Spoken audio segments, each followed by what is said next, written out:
Let's go Tampa Bay Bucs 30. San Francisco 49ers 19. Bucs move to 5-1.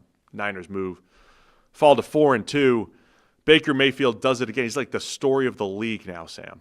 The Bucs receivers dropping like flies. They're losing offensive linemen. Emeka Egbuka, just 2 catches in this game, then comes out with a hamstring injury. Doesn't matter. Baker Mayfield continues to make big plays for the Bucs as they move to 5-1. Yeah, I mean, it's crazy the players that he's missing. I mean, not just that, but remember, Bucky Irving's out as well. Like, the offensive line has been banged up, albeit getting healthier. It's still, I mean, they were down to their 4th string right guard, I think, in this game. Yeah. At one point, they're down literally their top 4 wide receivers in the game, or top 4 wide receivers for the season are now gone at some point. You've got Tez Johnson making plays. Was he a 7th-round draft pick in the end? Tez Johnson making plays. Cameron Johnson making plays as well. Baker's old roommate, Sterling Shepard. You hate when I bring that up, but Sterling Shepard was basically done in the NFL until Baker's like, yeah, we could use him on the practice squad. Because you say it's Baker's old roommate, like me calling up my buddy from college, be like, hey, come on down, we got an opening in the receiving core. It's like, well, Sterling Shepard, what was he, a 2nd-round pick? Was he a 1st-rounder? No. Not at first. He wasn't first, but former somewhat productive receiver for the Giants for a period of time. Yeah, well, ish. 2nd round, 40th overall draft pick. It's just that, I mean, at some point in the game, once all the guys have gone down, Ibuka's down, Big Boo.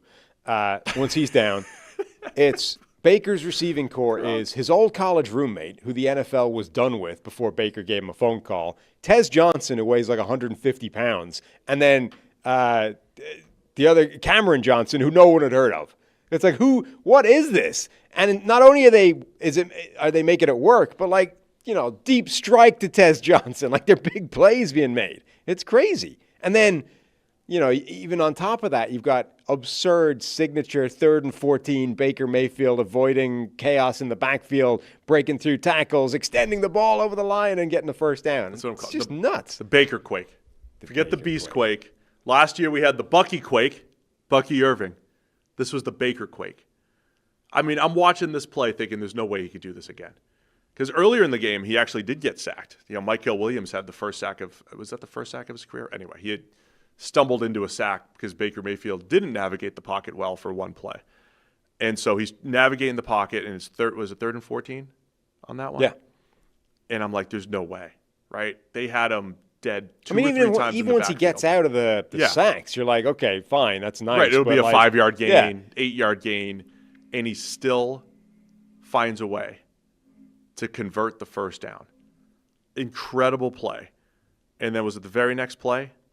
Hits Tez Johnson behind the defense for a 45-yard touchdown. Just those 2 plays back to back. And what a catch that was by Tez. It was such a good. It was a great throw because you got to put it out there. It was like Marvin Harrison fingertip diving type Incredible. of snag. Tez Johnson, man, I don't care that he ran 4.55 at 145 pounds at the combine. The dude can play football just like he did at Oregon. And this was like an adjustment. It wasn't, just he sort of realized, they're not covering this. I'm going to stick the hand up and run deep into the space, and Baker hits him. Hey guys, real quick, only 40% of our viewers are actually subscribed, so let's change that. Hit that subscribe button, and now let's get back to the action. Incredible play. I mean, the back-to-back plays, Baker Mayfield getting MVP hype because every single week it's break free from a sack. He's 3rd in the league in scramble yards right now and picking up key first downs. And he started this, I think, and he did it a little bit 2 years ago, but last year in particular, he would have these games where even when he wasn't throwing the ball well, he'd pick up 3 or 4 first downs with his legs and just find ways to put the Bucs in position to win. And that's what he's doing. And you have to look at the circumstances and say, top 3 receivers are all hurt. He's pulling his roommate from just out of the dorm at Oklahoma, throwing to him, bringing him into the NFL, Sterling Shepard, and finding a way to get the job done and score 30 points. He's the one guy where his effectiveness on scrambling, he's the one guy where you look at it and say, I can't easily explain this with physical tools. like when Josh Allen is able to pick up plays, you're like, all right, that makes sense. He's huge. He's bigger, stronger, and faster than most of the people he's going up against. When Baker Mayfield makes these plays, you're like, Baker's, 6'1" and 215 pounds and not particularly fast. You're like, how is this working? And it's not in the same way of like Mahomes, where like there's some weird trick of physics here where he's just faster than whoever's chasing him, regardless of who's chasing him. Baker isn't. Like, he's clearly not faster, stronger, or bigger than the guys chasing him, and yet he's somehow still making it work. We're in a golden age of slippery quarterbacks in the pocket. Yes. Difficult to tackle quarterbacks in the pocket, whether it makes sense or doesn't make sense. Right. Golden age of unexplainable scrambling success. Funny beginning to the game, too. Mac Jones throws an ugly-looking interception, clear miscommunication. Right. He's throwing an out route. It's a miscommunication, which should have been a pick six. But God, how many times did who was it? Who had that? Who caught the ball? Vildor tripped like 4 times on the way to his pick six that never was. And then Jamel Dean had a game-clinching pick six, dropped into cover 2. Mac Jones, I thought he played all right. Again, you have the miscommunication interception, but you just allowed – look, it's a different Shanahan team. They had their first rushing touchdown of the season.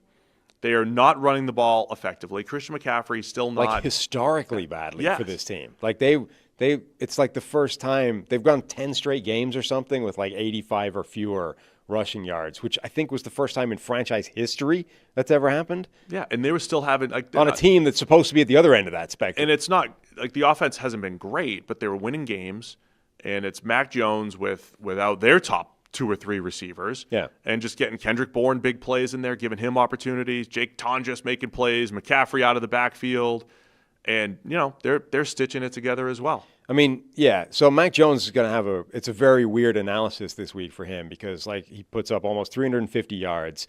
The passer rating, the other numbers don't look great because of 2 interceptions, one of which is just a straight miscommunication that's probably unborn, who then came back and had a huge game off the back of that. The other one of which, that's not good. It was like I think it was 4th and 6. He did misread it. But, yeah.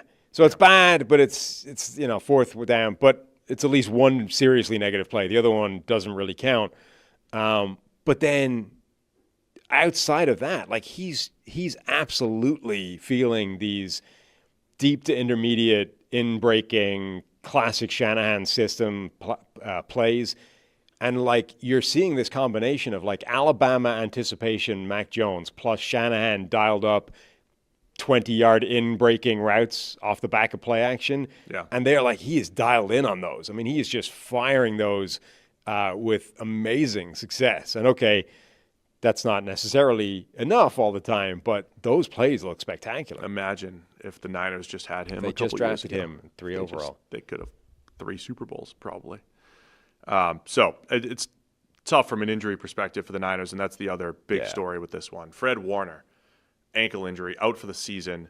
So you're now missing Fred Warner, Nick Bosa from this defense, in addition to we haven't seen Brandon Ayuk yet. Ricky Pearsall's hurt. All of the injuries. George Kittle, all-star players now for the Niners. Yeah. There's a few teams where we keep talking about them. They're so banged up, but theoretically they're going to get healthier, and come December, they're going to be a different unit.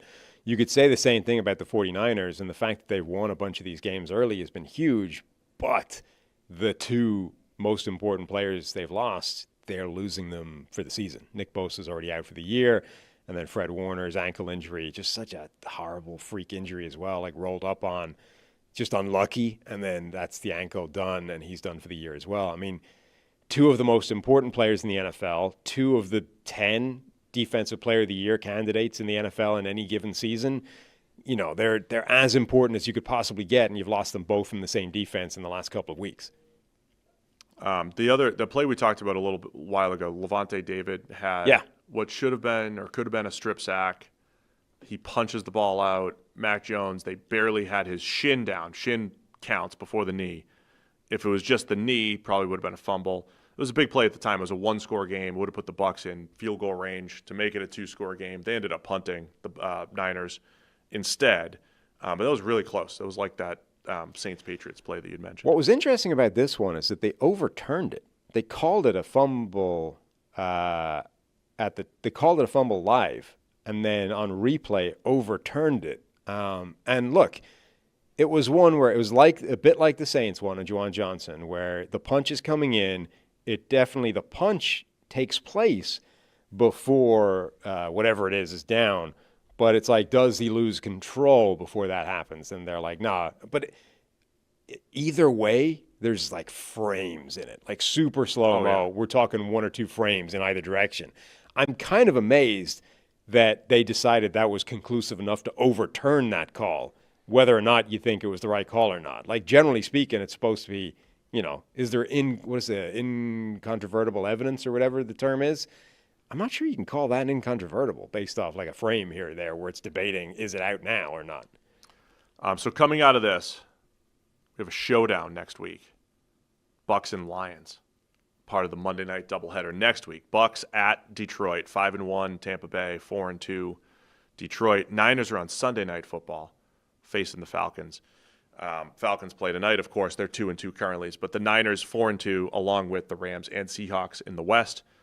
Bucs at 5-1. We're talking number 1 overall seed implications next week in this game in Detroit. So should be fun.